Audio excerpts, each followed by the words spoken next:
مرحبا واهلا وسهلا فيكم، يعطيكم الف عافيه. وصفه اليوم هي طليه اكله حلبيه مشهوره عنا كتير بحلب. طعمتها كتير طيبه، طريقه تحضيرها كتير بسيطه ومكوناتها كمان بسيطه. رح نشوف طريقه التحضير مع بعض.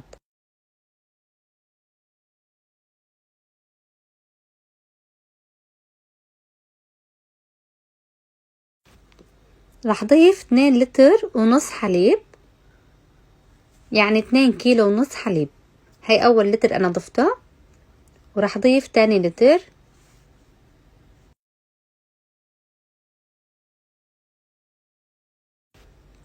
بعد هيك رح ضيف كوبين حليب، صار عندي كيلين ونص حليب. بالنسبة لكمية النشا، لكل كيلو حليب بضيف 5 معالق أكل كبار مليانات نشا. يعني أنا هون رح ضيف 12 معلقة من بودرة النشا، وإذا بتحبوا حطوا 12 معلقة ونص، بس أنا بفضل 12 معلقة، يعني بتصير سمكيتها كتير مناسبة وقوامها حلو.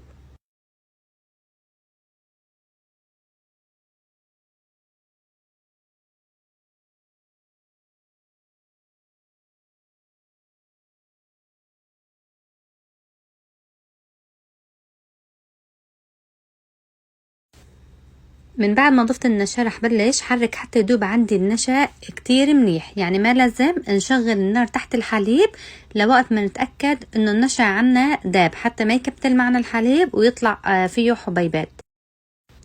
بعد ما اتأكدت انا انه عندي النشا داب، رح شغل تحت الحليب وضل عم حرك حتى الحليب عندي يصير سميك ويتقل. ما لازم ابدا ابدا نترك الحليب لحاله يغلي على النار، لازم نضل مستمرين بالتحريك، لانه بمجرد ما تركنا الحليب وما ضلينا مستمرين بالتحريك رح يكبتل معنا الحليب وما رح تطلع معنا الهيطلية مثل ما بدنا. مهم جدا انكم تستخدموا المضرب السلك اليدوي او مثلا معلقة تقدروا تحركوا فيها حتى تساعدكم على التحريك. بدي لكم ملاحظة عن طريقة تحضير الهيطلية بالنشا الأخضر. يلي متواجدة عندها النشا الأخضر، هي أصولها تنعمل بالنشا الأخضر، بيكون شكله مثل الحجر، بيجي مثل الحجر. مندوبه بالمي، بعد هيك بنطبخ فيه الهيطلية، بتطلع كتير طيبة. هاي الطريقة الأصلية عنا بحلب كنا نعملها هيك، بس بدول برا ما موجود النشا الأخضر، فبنستخدم نشا الذرة البودرة. اللي متوفر عندها النشا الأخضر رح أقلكن على طريقة التحضير وكمية النشا يلي لازم تستخدموها. نص كيلو من نشا الأخضر يلي بيكون شكله مثل الحجر، بتحطوا عليه كاسة ونص مي، بتدوبوه في قلب المي وبتضيفوه على كمية حليب 4 كيلو حليب، تطلع معكم أصولية 100%، وبتاخدوا طعمة جدا رائعة. مثل ما واضح عليكم أنا بلش عندي الحليب يسخن ويتقل يسمك، يعني لازم ضل مستمرة بالتحريك.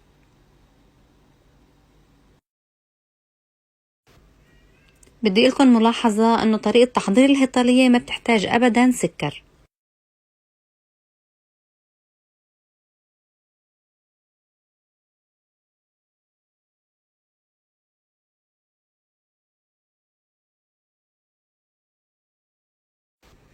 من بعد ما تقل الحليب وصار مثل ما بدي وصار يطلع فقاعات، رح ضيف ربع معلقة صغيرة مسكة بودرة مطحونة. مهم جدا انه نضيف المسكة، لانه اذا ما ضفنا المسكة ما رح ناخد نكهة مثل ما بدنا. وانتبهوا انكم ما تكتروا مسكة، بمجرد ما انه كترتوا المسكة رح تمرمر معكم الهيطلية وما رح تطلع طيبة.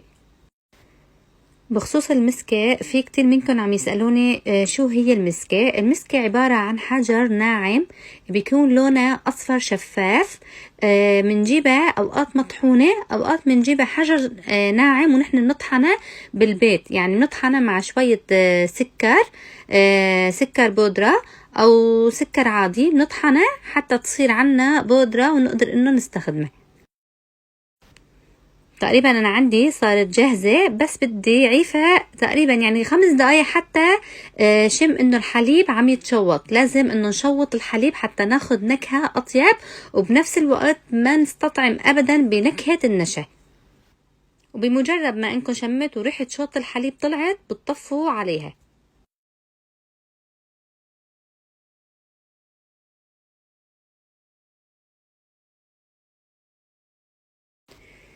شايفين قوامها شو حلو؟ صارت عندي هيك عم بتمط لانه فيها مسكة. انا هون مجهزة صينية. طبعا الصينية ما لازم ابدا تكون عليها ولا نقطة مي، لانه اذا كان في نقطة مي على الصينية رح يفرط عنا الحليب وما رح تطلع معنا قالب، يعني قطعة وحدة. من بعد ما احط الهيطلية بالصينية رح حيف الصينية بالمطبخ حتى تبرد عندي تماما، يعني ما لازم نحط الصينية في البراد بنوب. من بعد ما تبرد عنا رح نشوف الخطوة الثانية. انا هون صارت عندي باردة، مجهزة مي. لازم المي تكون كتير باردة حتى ناخد التجعيدة الحلوة، ونكت المي على كف ايدنا ونمشي ايدنا دون مدارات الصينية.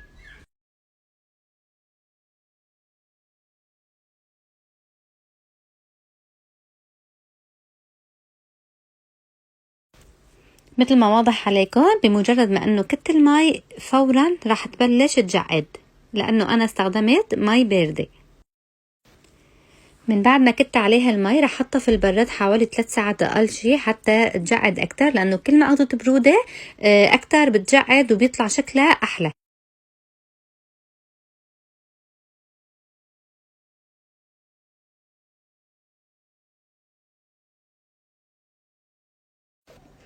بالنسبة للقطر عندي 2 كوب حليب، رح اضيف عليهم معلقتين كبار سكر. طبعا كمية السكر حسب الرغبة، انتو بتضيفوا بدو، اذا بدكم سكر اكتر من هيك بتضيفوا، واذا بدكم مية زهر اكتر من هيك كمان بتضيفوا. رح اضيف كمان ماء زهر. بعد هيك رح حرك وحط الحليب في البراد حتى يبرد عندي القطر كتير منيح. الهيطرية صارت عندي جاهزة. شايفين هيك التجعيدة شو حلوة عن جد، طعمتها بتجنن، كتير طيبة.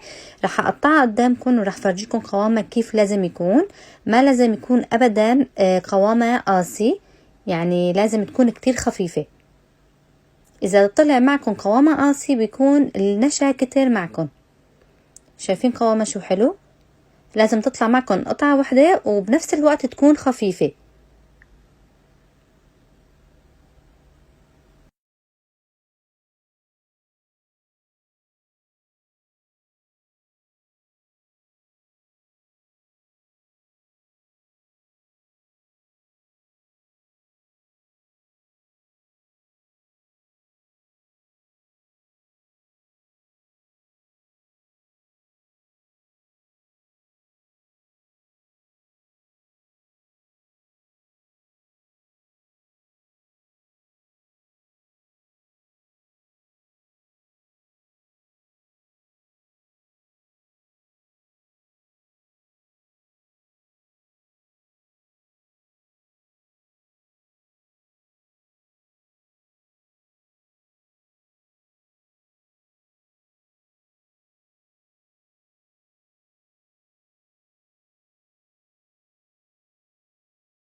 من بعد ما قطعت الهيطلية رح ضيف عليها القطر.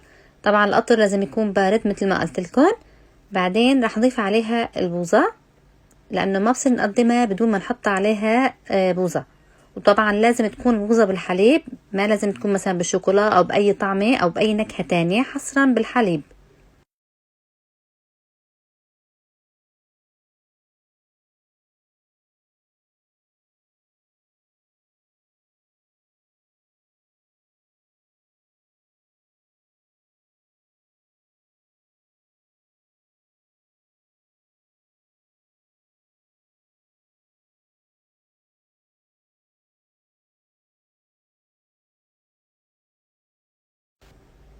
رح احط عليها رشة فستق واقدم لكم اياها، وان شاء الله تكون عجبتكم طريقة تحضيري. بتمنى تجربوها وتعطوني رأيكم فيها.